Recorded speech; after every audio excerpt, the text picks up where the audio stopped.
Predictions of more economic growth for Barbados by year end. The Caribbean Development Bank discusses its future. Relatives of a man shot on Sunday while riding his motorcycle say he's lucky to be alive. And in sports, South Africa win the opener Super 8 World Cup fixture against USA. Tonight's headline news is sponsored by Flow. Broadcasting from our studios in the Pine St. Michael, this is CBC NewsNight, starting now.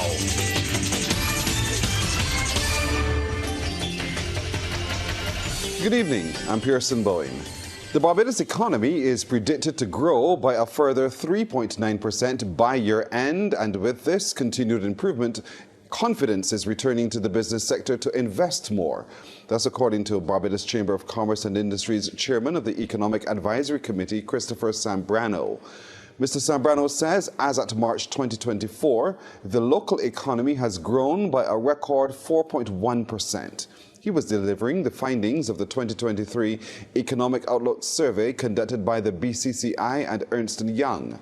The Business Confidence Survey was conducted across 11 sectors and included over 50 businesses. However, the chairman says despite 60% of the survey's participants expressing confidence in the economy's potential, there will still be some challenges, particularly in regard to the ease of doing business and policy making. Certainly we're seeing increase in private sector investment and definitely buoyed confidence given the economic activity. But obviously with all this uncertainty, people are still cautious. We've just come through a long period of difficulty, but I do think we are seeing, certainly from where I sit, more foreign investors inquiring and looking at opportunities as well. Further, Mr. Zambrano urges businesses to move towards digitization or be left behind. He's used the banking sector, the insurance industry, Sagicor's digital bank, and the immigration department as examples that have moved towards a global ideal. While I say digital transformation, obviously is more than just the technology. There's processes, there's culture, there's people. All of that is needed. We do have to, rethink or reform the service that comes with that, the outlook to provide a solution and not just have policies and processes for processes' sake. We have to focus on what's the outcome as opposed to what's the process. The Caribbean Development Bank will be taking a critical look at its future direction as it seeks to remain relevant. This has been revealed by Acting President Isaac Solomon. He was addressing the opening of the bank's 54th annual meeting of its Board of Governors underway in Canada. Mr. Solomon notes the CDB began in 1969 when challenges like digital literacy, generative artificial intelligence, and climate change were not on the developmental agenda. We'll be taking a look together in the next 2 days at a few crucial questions. What does our next decade look like? Where can we be most relevant? Where can we move the needle in the most meaningful way possible? And how can we ensure impact through the 2020s and into the 2030s? Mr. Solomon has stressed the importance of member states and the bank's developmental partners working together to achieve higher and sustained economic growth. He's identified a number of key areas which countries of the region must focus on. Improving institutional frameworks through digitalization and the rise of generative artificial intelligence. After all, we can't allow for a continuation of the digital divide between rich and poor that has plagued us. Enhancing our pool of human capital by reducing skills gaps and developing career pathways. Creating an environment that will strengthen energy security and stabilize costs. And improving logistics to boost intra-regional trade and food security. Across all these challenges, I come to the same conclusion. None of us can do it alone. Work to address mold and other environmental issues at the Wesley Hall Junior School is expected to begin on Friday. This was among the commitments given by the Ministry of Education during a meeting with school staff and union officials this afternoon. Sharika Griffith was there and filed this report. For close to 2 hours, teachers presented a laundry list of long-standing concerns. First Vice President of the Barbados Union of Teachers, Julian Pierre, says they include the presence of rodents, mold, and inadequate security. The buildings are aged buildings. Definitely safety is definitely a concern. This building, which is right behind us here, there are parts of the building upstairs where the flooring is actually soft. I've heard teachers speaking about when children walk upstairs, the dust from the roof falls downstairs. Even during lunchtime when children are eating, obviously it falls into their food. That is also a problem. In addition to the security, we speak about the lack of fencing. The persons who come on the compound. Anyway, just before this interview, a gentleman was on the compound coming to cut something. We don't know what he was coming to cut. He is not a friend of the school. He's not supposed to be here. He's not employed to be here, but he's on the compound. Bathrooms are also an issue. You have adults and students sharing the same bathroom, males and females sharing the same bathrooms because there are not enough toilets. There are not enough bathroom facilities in the school. So you're dealing with 300 odd students and at least 30 staff members sharing the same bathrooms every day. Mr. Pierre, who is chairman of the BUT's Occupational Safety and Health Committee, says these problems have led to frustration among teachers, most of who reported sick on Monday and Tuesday. According to him, the ministry has committed to begin remedial work on Friday. Certain areas of the hall have a lot of soft boards. When you step on them, they sink in. And if you step on one side, the other side comes up, which is definitely not safe. So they mentioned that there's a part of a roof over on another block. They also mentioned, I think it was this same block with the mold. That mold is to be treated. Now, obviously, as we know with previous schools and incidences, with the mold, you do a pre-test, you treat, and then there's a post-test. So we would expect at BUT that this will be done, and the Ministry of Education will share this information with us to be sure that it is safe to return to the area, because there are many respiratory issues that teachers and staff have been facing over time. The union official says teachers are expected to be back in the classroom tomorrow, but it would be left up to them to determine how they felt once they're on the compound. CBC attempted to get a comment from ministry officials in attendance, but were directed to speak with the Chief Education Officer, Dr. Ramona Archer-Bradshaw. Sharika Griffith, CBC News. Well, CBC News did reach out to the ministry's communications consultant, Gaynell Marshall, who has confirmed that a statement is forthcoming.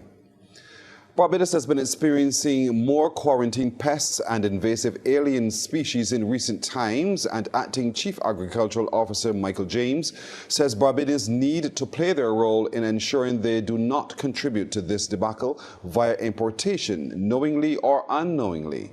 Rachel Agard spoke with him and files this report. The Acting Chief Agricultural Officer, Michael James, says too many new alien species have been popping up across the island, many of which have not been seen before. Using sweet potatoes as an example, Mr. James says there are countries Barbados will not import the root crop from due to pests that will wreak havoc across Barbados if introduced to the island. And there's a reason why we don't import sweet potato from these particular countries, because they have pests that, if they get into Barbados, would cause untold damage to our own sweet potato production. So we will say no. And if you're going to bring that particular sweet potato from this country, these are the conditions that you must adhere to. Sometimes you will find that people ignore you and want to ease it in. Sometimes you will find that person's bringing products, and as I said, unknown to them, they might have pests because sometimes you can't see them. And Mr. James is urging people to contact the ministry if they see any new pests so officials can advise on the best way to eradicate them. We've just had the introduction of what we call the Indian leafhopper, which attacks a number of different crops, including cotton, okra, and it was first seen we first heard about it being here in St. Lucie. This was around October, November. And we went and looked, myself and my entomological colleague, Mr. Taylor. We went and looked, we got it identified, and it's a new pest of Barbados. Now, it didn't just appear. Although they fly, they don't fly that far. So it means they had to come in on something. That is one. And two, it seemed to have been there for a little while. Probably when we spoke to the farmers, oh, we've been seeing this thing for about 3 or 4 months or longer. The chief is also advising those traveling to be careful not to bring pests into the island and to certainly not sneak items into the island. Rachel Agard, CBC News. Rachel, thank you. Coming up, we'll give you an update on the condition of the man shot in the neck while riding his bicycle over the weekend. Shooting victim Kimo Seeley is lucky to be alive. A close relative of the Sargent Street St. John resident who was shot in his chest and neck just outside his home on Sunday tells CBC News that he remains hospitalized in stable condition. They still can talk, you know, but he's a little scared too. Figure that whoever do the shot or do what I had to do, may come back. You know, he's still, but the explosion really had me scared. Even I didn't even sleeping too good at night, but it happened here, had me a little scared too.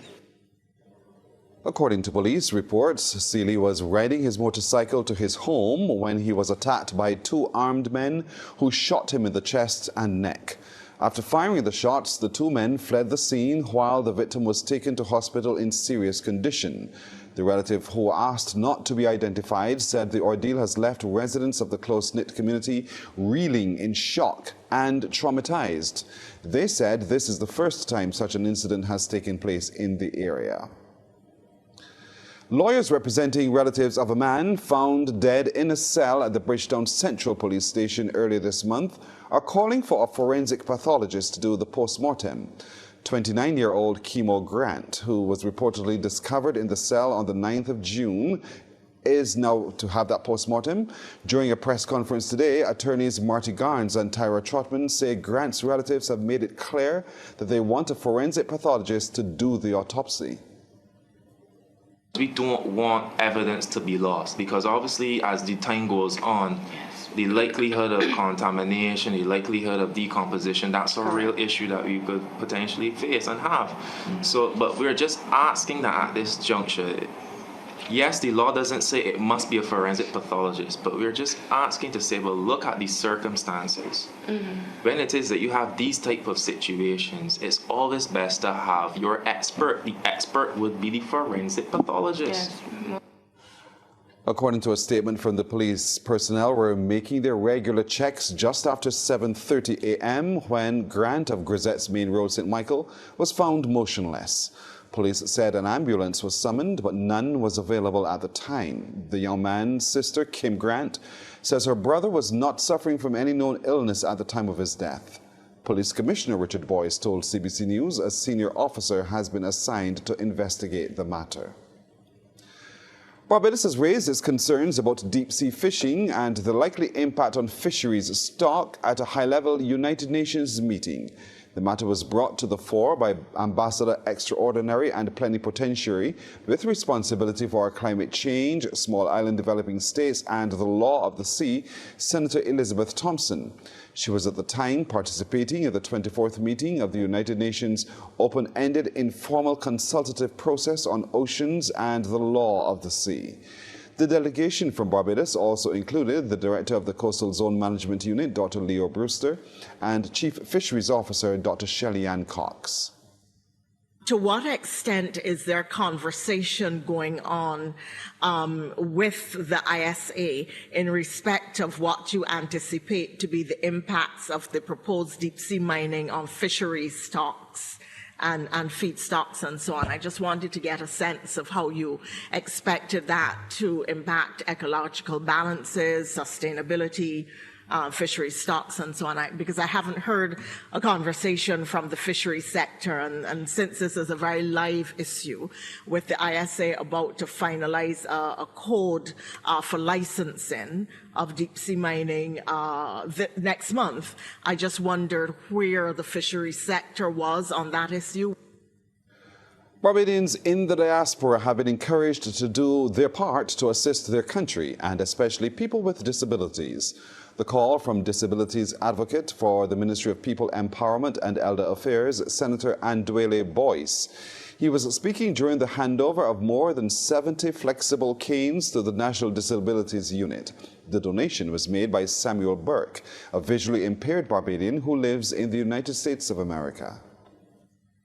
As Carrie indicated, canes and other types of assistive devices are really symbols of independence and really permit persons to continue in their independent lives after diagnosis. And so the government of Barbados is really pleased at such a contribution, and certainly appeal to Barbadians both here and in the diaspora to continue to contribute to the development of Barbados, and more specifically to the development and the betterment of the disabled community.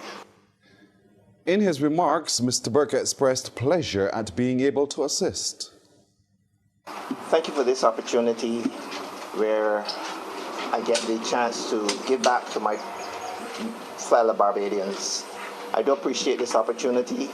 And as the Deputy Permanent Secretary said, the expectation is that these canes will be delivered to persons who have a need for them. And certainly that was my goal. And having achieved that, I feel a sense of satisfaction and accomplishment. Well, the Calypso tents are continuing to open their doors for the 2024 crop over season. The Barbados Public Workers Cooperative Credit Union Limited Big Show started off the season with a bang at the Sea Rocks Dome. Sean Farrell has a report.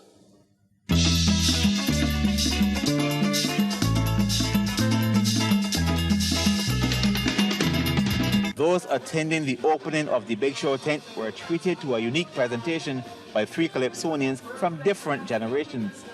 It was a memorable performance as multiple Road March King Mighty Grainer, 3-time Pickety Crop Monarch I-Web, and Junior Monarch Mighty Bit Bit delivered the aptly titled Generation Gap.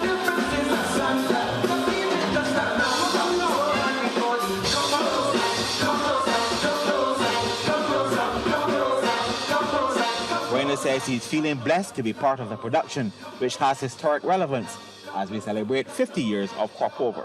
I am so grateful to know I've been called by I-Web to help him with his song. Not to help him. He asked me if I will help him do something. I said, what is? What do you want to do? He says, I got a song, but I want you to be a part of it. I said, no problem. And then he told me, it was their generation gap. During the show, Calypsonians like Mikey, Tay, Pompey, Classic, Natalie, Crystal, and Mr. Dale, among others, also performed their offerings for the season. From Power Soca to Calypso, they gave patrons much to think and talk about. Some songs like Classic's Likes and I-Web's Village Ram received encores. I-Web, who's pleased to collaborate with Griner and Bit Bit, says while Village Ram and Generation Gap are both doing well so far for the season, this year he intends to focus on enjoying crop over. I'm going to be on stage, I'm going to try to get out to some events, I'm going to be enjoying the festival. You can look forward to the energy that I normally bring to the stage, and of course as the season progresses, you know, little tricks and things that will happen. Pickety Crop Finals is down the line, so that is something to look forward to as well. Reigning Junior Monarch Tay says she's hoping to make it to the Pickety Crop Finals with her song, A Big Circus. I decided to switch back over because I originally started in social commentary just not only to get my foot wet, but to try my hand at the big league, and I wanted to give myself more of a challenge than Junior Monarch this year. The Big Show is hoping for another good showing during the anniversary year of crop over. Sean Farrell, CBC News.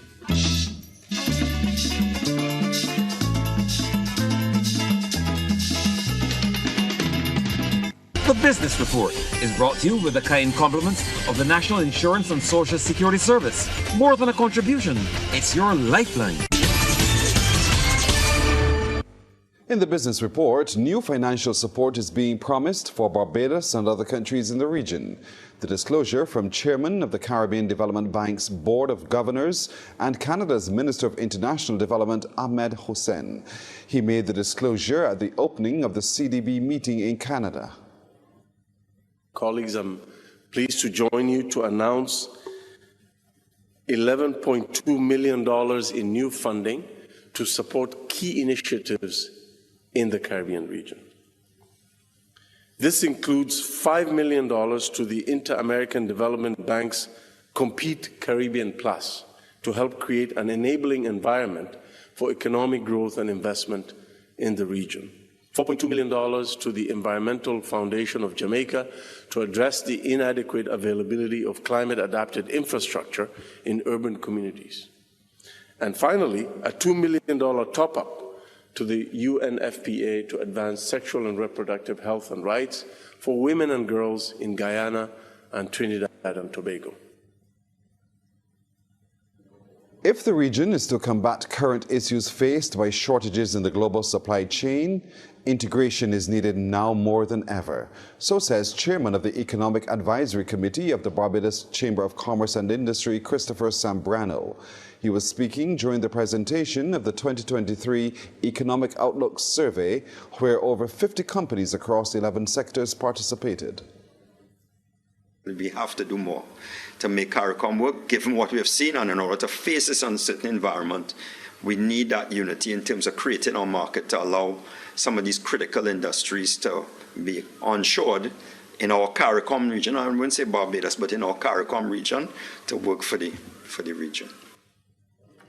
Additionally, Mr. Zambrano says while there are concerns about tariffs and other protections, regional governments need to band together and offer the requisite insurances for those willing to engage at that level.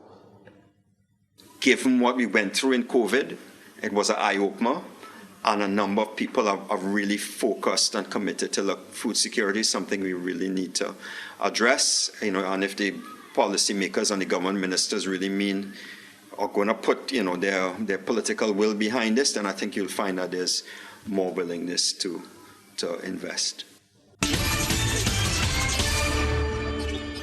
Mark promised more sports, so Mark is back. Mark. Indeed, some variety. We're looking at some track and field where Barbadian athletes are set to compete at the Senior National Championships this weekend in hope of qualifying for the Paris Olympics. Some of the biggest names in local athletics have confirmed their participation for the three-day meet, slated for the Courage and Paris School and the Usain Bolt Sports Complex. CBC's Anmar Goodrich-Boyce reports.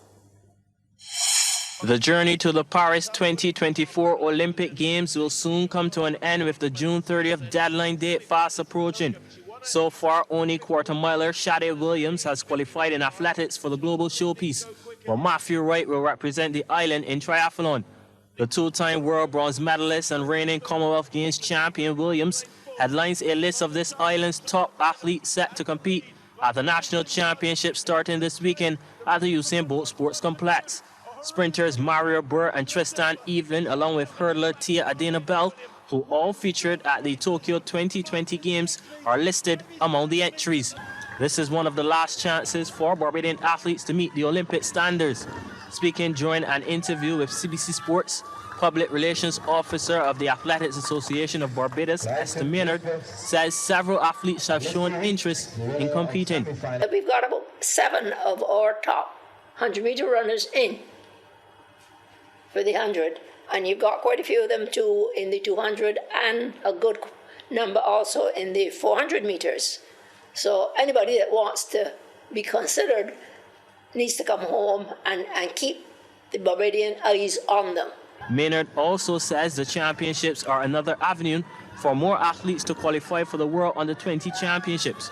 Currently, Brianna Boyce, Aragon Straker, Malia Edwards, and Kishonna Knowles have made the team. There are 4 of them that have qualified, 2 in the hurdles, and the others in the sprints that have made the standard for the World Juniors. And so, again, that competition comes a little bit later after the Olympics. So we're looking forward to see how it all pans out. The national championships start on Thursday with the field events at the Courage and Paris School and will conclude with the track on Sunday. Anmar Goodrich Boyce, CBC Sports. The National Sports Council's Summer Camp 2024 is on stream for its July start. It was launched recently at the NSC's headquarters at the Wildy Gym. CBC's Anne-Marie Burke reports. Once again catering for 1,500 children between the ages of 8 and 16, the National Sports Council's Summer Camp is set to run for 6 weeks, from July 15th to August 23rd. Camp Director Tracy Leaker outlined the locations and sports on offer for this year's edition. We are going to extend to bigger locations. Those would include the gymnasium complex as usual, Dighton Griffith, St. George Secondary, Frederick Smith Secondary, Blenheim. We're going to be using the stadium gym still and the Lumber Company grounds, Aquatic Center, Seaside Aquatics, Browns Beach, Passage Road Pavilion, and the Table Tennis Center. The sports being offered: badminton, cricket, cycling, basketball, chess, football, table tennis, road tennis, tennis, netball, bodybuilding, body fitness, volleyball, hockey, boxing, skateboarding, wrestling, archery, karate, swimming, rugby, cheerleading, and gymnastics. While the main focus of the camp will be honing and developing the campers' sporting skills, there will be other areas of life skills and cultural experiences on offer. As usual, we have tours on offer. Those include the very popular Bushy Park Go-Karting, Cocoa Hills Hike, Atlantis Submarine, Harrison Cave, and we have, for the first time this year, a small plane experience, okay? That will also be supplemented by the fact that we have Ninja Warrior here on site, and that will be an activity that will be open to all campers this year, free of cost. This year, we are also going to be adding to our usual life skills program, which had included before water safety and conflict resolution workshops, etc. This year, we are adding stuff like body positivity, leadership, teamwork, meet the press, sports history, effective communication, and at some point during the camp, we would like to have a sporting career showcase. The camp in its 38th year has been a staple on the sporting calendar, and Director of Sports at the National Sports Council, Neil Murrell, while lauding it as being part of the foundation development of many of our international athletes, also sees it as part of the mandate of fostering healthy lifestyles from a young age. Physical inactivity has crept into our lifestyle in Barbados and in the region and indeed internationally. Childhood obesity has increased, and therefore the summer camp provides one of the action frameworks to increase physical activity and accelerate progress to inspire and motivate young people towards a new and healthier future. Socially and educationally, as you would have heard, there are many exciting cultural tours to ensure a well-rounded camp. C.O. Williams Construction Limited and Blue Waters are once again on board as major sponsors. Registration starts on July 1st at the National Sports Council's Blenheim House in Mylords Hill and can also be accessed online through the National Sports Council's social media platforms. Well, that's our time tonight. Thank you for spending it with us. I'm Pearson Bowen. For the crew, to all of you, good night. By God's will, we'll see you tomorrow.